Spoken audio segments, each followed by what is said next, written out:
Hello dear students of class 10th. Today we will read the second poem, The Psalm of Life. जीवन का गीत या जीवन का भजन। इस पोयम में पोएट H.W. लॉन्गफेलो, जो कि एक अमेरिकन पोएट हैं, हमें बताते हैं कि हम अपनी लाइफ को और ज़्यादा खुशहाल कैसे बनाएं, how to make our life happier. हमारे जीवन का उद्देश्य क्या है, what is the aim of our life. हम अपने जीवन में उन्नति कैसे करें, how do we progress in our life. यह कविता बहुत ही प्रेरणादायक कविता है। It is a highly inspirational poem specially for youth. तो प्यारे विद्यार्थियों, चलिए अब हम लोग देखते हैं कि कवि हेनरी वर्ड्सवर्थ लॉन्गफेलो अपनी इस कविता में द साम ऑफ लाइफ में वास्तव में क्या बता रहे हैं।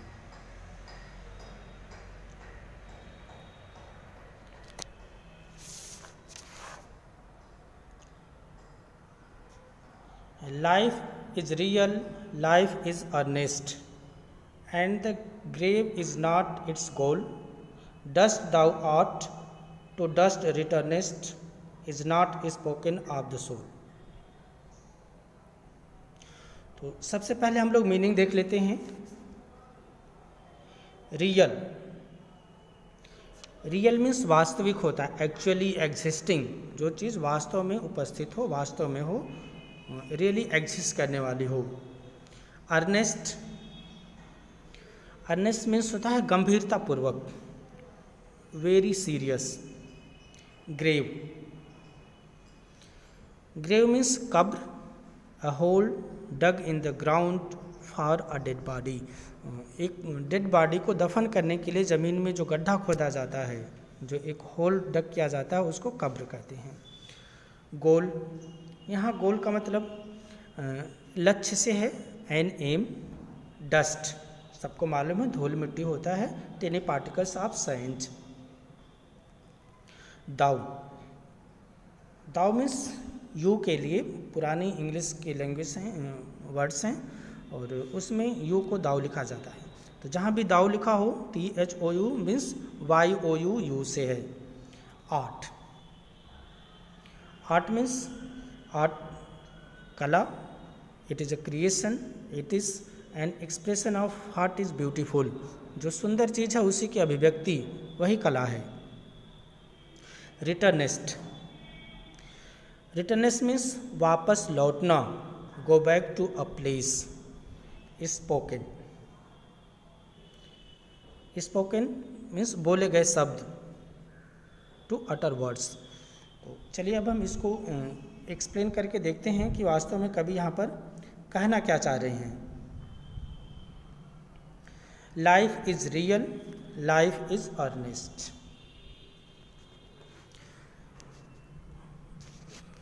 In this poem, in this stanza, the poet describing about the goal of life. इस स्टैंजा में कवि जीवन के लक्ष्य के बारे में बात कर रही हैं। The poet says that life is real and serious. कवि कह रहे हैं कि जो हम लोगों का जीवन है वो वास्तविक है और गंभीर है। And the grave is not its goal. कह रहे हैं कि कब्र में ही पहुंचना, मृत्यु ही, यही इसका अंतिम लक्ष्य नहीं है। इसका लक्ष्य केवल आनंद के साथ रहना, वह मृत्यु का इंतज़ार करना नहीं है। और मरने के लिए तो सब लोग पैदा हुए हैं, तो अंतिम लक्ष्य तो वास्तव में वही हर व्यक्ति का है कि वो तो मरेगा ही। लेकिन हर कोई सोचे कि हम जन्म लिए हैं, एक दिन मर जाएंगे, और बीच में कुछ ना करे, ये गलत है। तो उसी को यहाँ पर लेखक कह रहे हैं, सॉरी लेखक नहीं, कवि कह रहे हैं कि all of us born to die, हम सब लोग तो मरने के लिए पैदा हुए हैं। So every moment has to be lived seriously to achieve a lot. इसलिए हमें प्रत्येक क्षण को गंभीरता से जीना चाहिए, जिससे कि हम सभी उद्देश्यों को प्राप्त कर सकें। कुछ न कुछ हर एक व्यक्ति का जीवन का लक्ष्य होता है, उद्देश्य होता है, मृत्यु ही उसका अंतिम लक्ष्य नहीं है।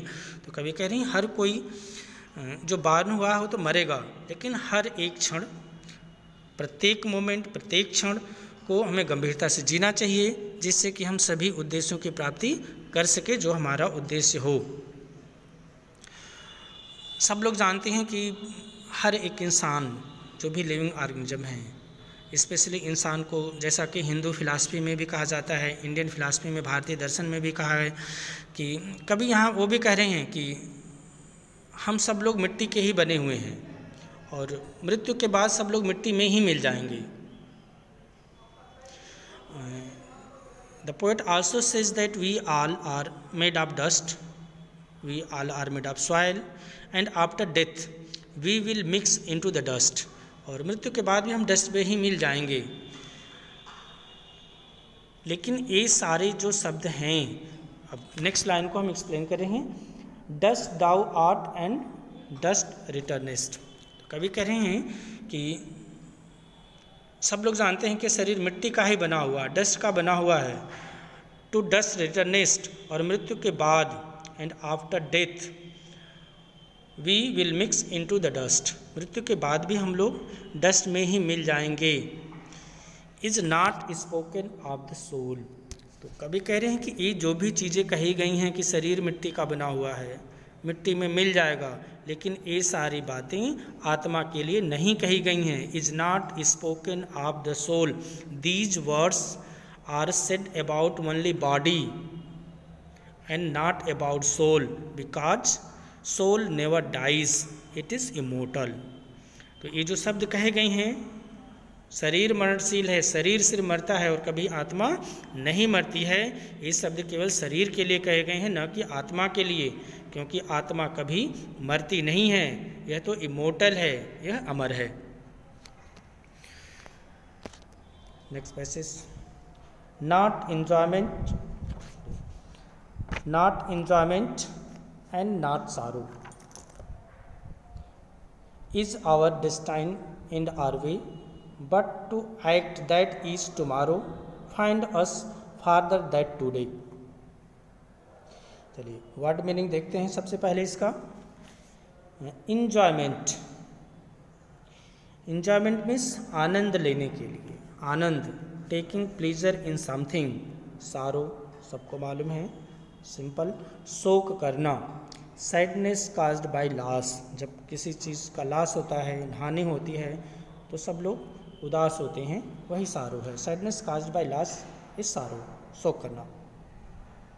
डेस्टाइंड, डेस्टाइंड मीन्स जीवन का पूर्व निर्धारित लक्ष्य या उद्देश्य। इसको इंग्लिश में कहें तो प्री डिसाइडेड एम और ऑब्जेक्ट ऑफ लाइफ, इसको डेस्टाइंड कहते हैं। एंड आर वे,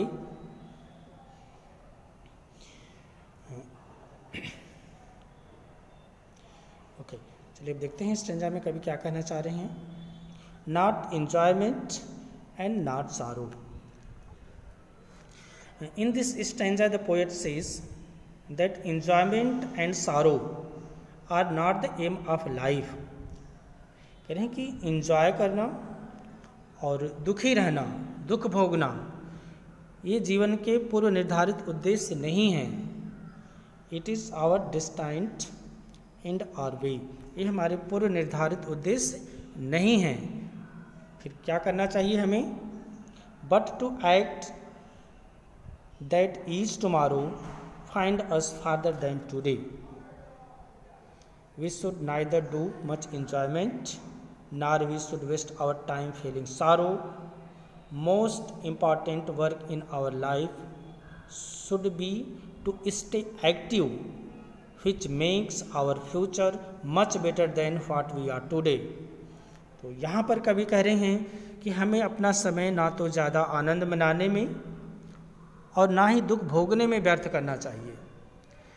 जीवन में सक्रिय रहना, एक्टिव रहना बहुत ही महत्वपूर्ण है। Most important work in our life should be to stay active. तो कभी कह रहे हैं कि सबसे जो ज़्यादा ज़रूरी है जो सबसे ज़्यादा इम्पॉर्टेंट है जीवन में सक्रिय रहना है। इसका रिजल्ट क्या होगा? Which makes our future much better than what we are today, जिससे कि हम अपने आने वाले कल को आज से बेहतर बना सकते हैं। और ये तभी पॉसिबल है जब हम अपने आप को एक्टिव रखेंगे, कठिन परिश्रम करें और उसके साथ साथ एक्टिव भी रहें। तो चलिए इसको एक बार मैं हिंदी में एक लाइन में बोल दे रहा हूँ। इस स्टेंजा में कवि कहते हैं कि आनंद मनाना या दुख भोगना जीवन के महत्वपूर्ण निर्धारित उद्देश्य नहीं हैं। हमें अपना समय ना तो ज़्यादा आनंद मनाने में और ना ही दुख भोगने में व्यर्थ करना चाहिए। जीवन में सक्रिय रहना अत्यंत महत्वपूर्ण है, जिससे कि हम अपने आने वाले कल को आज से बेहतर बना सकें। Next stanza. In the world's broad field of battle, in the bivouac of life, be not like dumb driven cattle, be a hero in the strife. चलिए मीनिंग देख लेते हैं। Field of battle,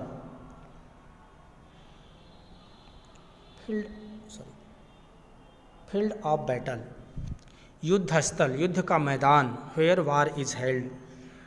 बाईवॉक of life means, bivouac of life means अस्थायी पड़ाव। Temporary camping ground जो होता है उसको अस्थायी पड़ाव कहते हैं। ये हम जो धरती पर हैं ये भी हमारा अस्थायी पड़ाव ही है। कुछ दिनों के लिए हम यहाँ हैं, फिर कहीं और रहेंगे। तो इसलिए यहाँ पे लेखक नहीं, कवि कह रहे हैं कि यह हम लोगों का अस्थायी पड़ाव है, टेम्परेरी कैंपिंग ग्राउंड है। डम्ब मीन्स गूंगा बहरा, जो स्पीचलेस होते हैं उनको डम्ब कहा जाता है। ड्राइवन मीन्स अगर हम किसी को बाध्य करके कहीं ले जाते हैं, बाय फोर्स कैरीड करते हैं, उसको ड्राइवन कहा जाता है। जैसे जानवरों को लोग डंडे से हाँकते हुए ले जाते हैं। कैटल मीन्स भेड़ बकरियों से हैं। विभिन्न प्रकार के जानवरों का जो समूह होता है उनको कैटल कहा जाता है। स्पेशली यहाँ के लिए शिप एंड गोड्स के लिए यूज हुआ है, भेड़ बकरियों के लिए यूज हुआ है। हीरो मीन्स होता है ब्रेव पर्सन, साहसी व्यक्ति। स्ट्राइफ, और स्ट्राइव मीन्स होता है संघर्ष करना। संघर्ष और जो कठिनाइयाँ होती हैं उसको स्ट्राइव कहते हैं, स्ट्रगल एंड डिफिकल्टीज। तो इन द वर्ल्ड ऑफ, अब स्टेंजा को देखते हैं। In the world of broad field of battle, in the world's broad field of battle, in the bivouac of life. तो इसमें कभी कह रहे हैं कि हमें सलाह दे रहे हैं, एडवाइस कर रहे हैं कि हमें इस संसार में अपने जीवन का निर्वाह कैसे करना है। How we should lead our life in this world. He also compares the world to a battle field. जो कवि हैं वो संसार की तुलना एक रणभूमि से कर रहे हैं, एक युद्ध के मैदान से कर रहे हैं। और उस रणभूमि को, बैटल फील्ड को क्या बता रहे हैं? Our life as temporary camp on the field. कह रहे हैं कि इस संसार में जो हम लोग हैं, जो जिसको ये युद्ध भूमि कह रहे हैं, बैटल फील्ड कह रहे हैं, रणभूमि कह रहे हैं, हमारे जीवन को अस्थायी शिविर बता रहे हैं। और कह रहे हैं कि हमारा जीवन बहुत छोटा है, लाइफ इज़ वेरी शॉर्ट। जीवन बहुत छोटा है और समय तो बहुत जल्द ही समाप्त होने वाला है, और यह संघर्ष और कठिनाइयों से भी भरा हुआ है। तो कभी हमें एडवाइस क्या कर रहे हैं? कह रहे हैं कि we should not like the dumb cattle which are guided by others, be not like dumb driven cattle. कभी कह रहे हैं कि इसलिए हमें गूंगे भेड़ बकरियों जैसे नहीं होना चाहिए, जिन्हें दूसरों के द्वारा मार्गदर्शन की आवश्यकता होती है। वो खुद नहीं कुछ कर सकते, उनको कोई दूसरा गाइड करता है, किधर से जाना है, कैसे जाना है, उनको वही गाइड करता है जो उनको चलाने वाला है। तो यहाँ कभी हमें बता रहे हैं कि इस संसार में जहाँ पर हम बहुत कम समय के लिए आए हुए हैं, अपने बुद्धि का प्रयोग करना चाहिए, अपने विवेक का प्रयोग करना चाहिए। हमें गूंगे भेड़ बकरियों जैसे नहीं होना चाहिए, जिन्हें दूसरों के मार्गदर्शन की हमेशा हमेशा हमेशा आवश्यकता होती है। हमारे पास तो अपनी चेतना है। We have our own senses, so we should act like brave heroes during the time of difficulties and hardship of life. Be a hero in the strife. यहाँ कवि कह रहे हैं कि हमारे पास अपनी बुद्धि है, अपनी चेतना है, इसलिए हमें साहसी व्यक्तियों की तरह, एक हीरो की तरह जिंदगी में आने वाली कठिनाइयों एवं समस्याओं का सामना करना चाहिए। Last stanza. Let's then be up and doing with a heart for any fate, still achieving, still pursuing, learn to labor and to wait। तो मीनिंग देख लेते हैं सबसे पहले। विथ अ हार्ट, यहाँ पर विथ अ हार्ट का मतलब क्या है? विथ अ हार्ट का मतलब यहाँ पर है संकल्प के साथ, दृढ़तापूर्वक, with a determination. Pursuing, pursuing means एक लक्ष्य रखना होता है, किसी चीज़ का पीछा करना होता है। To follow in an effort to overtake, किसी चीज़ को परसू करना, पीछा करना। लेबर, यहाँ पर लेबर का मतलब है मेहनत करना, to work hard. Wait, wait means इंतज़ार करना, to look forward to something.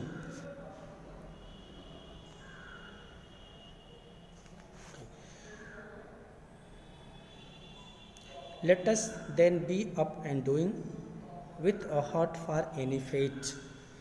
तो इस पद्यांश में कवि कह रहे हैं कि हमें उपलब्धि की प्राप्ति के लिए संकल्प के साथ कठिन परिश्रम करना चाहिए। We should learn to work hard with full determination for the achievement। हमें उपलब्धि के लिए, अचीवमेंट के लिए, उपलब्धि प्राप्त करने के लिए संकल्प के साथ कठिन परिश्रम करना चाहिए। तो कभी वही कह रहे हैं, let us then be up and doing with a heart for any fate, still achieving, still pursuing, learn to labour and to wait. कह रहे हैं कि इसके लिए करना क्या होगा? We should be courageous to face any fate that comes our way. तो कभी कह रहे हैं कि हमें अब हमारे भाग्य या हमारे रास्ते में आने वाली जितनी भी कठिनाइयां हैं उनका सामना हमें साहस के साथ करना चाहिए, परंतु हमें अपनी मेहनत के प्रतिफल के लिए चिंतित नहीं होना चाहिए। We should not worry about the reward of our hard work. Gita में भी कहा गया, हिंदू फिलॉसफी में भी कहा गया है कि आप मेहनत कीजिए और फल की इच्छा मत कीजिए। लेकिन यहाँ पर कवि ये नहीं कह रहे हैं कि आप मेहनत कीजिए और फल की इच्छा मत कीजिए। यहाँ कवि कह रहे हैं कि हमें रास्ते में आने वाली कठिनाइयों का सामना साहस के साथ करना चाहिए, परंतु हमें अपनी मेहनत के प्रतिफल के लिए, अपने हार्ड वर्क के रिजल्ट के लिए चिंतित नहीं होना चाहिए और हमें सीखना चाहिए। We should work continuously and must learn to wait patiently for the fruitful result. तो यहाँ कवि बता रहे हैं कि हमें सीखने के लिए निरंतर प्रयास करते रहना चाहिए और धैर्य रखें जब तक कि हमें सफल परिणाम की प्राप्ति नहीं हो जाती है, और हम तब तक मेहनत भी करें और धैर्य भी रखें जब तक कि हमें फ्रूटफुल रिजल्ट नहीं मिल जाता है, जब तक कि हमें सफल परिणाम की प्राप्ति नहीं हो जाती है। लास्ट स्टैंजा को हम एक बार फिर हिंदी में रिपीट कर दे रहे हैं कि इस लास्ट स्टैंजा में, in this last stanza the poet says that we should learn to work hard with full determination for the achievement.